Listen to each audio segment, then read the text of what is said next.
कटक रे परिस्थिति निश्चित भाव में होता उद्वेगजनक से परिस्थिति भी आज तारीख रे सबू कथा धीरे धीरे धीरे धीरे नॉर्मलसी को आसूची एवं पुलिस एडमिनिस्ट्रेशन यथायोग्य जो भाई भाव में कम करने कथा करी गतकाली भी माननीय मुख्यमंत्री समस्त को अनुरोध करिसेंती आमर सरकार तरफ आम समस्त अनुरोध जे एभलिया कौन कथा न हो जहाँकि ओडिशार किंबा कटक सहरर जो रेप्यूटेशन अच्छी से रेप्यूटेशन उपर आंच आसू समस्त को भी अनुरोध करुचु जे समस्ते शांति और सौहार्द वातावरण समस्ते बजाय रखु जहाँ हो आगामी दिन में समस्ते एकाठी रहिबा एवं जो माने ए घटना गुड़िक सहित संपृक्त अच्छा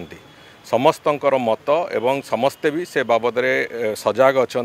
से कठोर रु कठोर शास्ति विधान भी करा जिवो।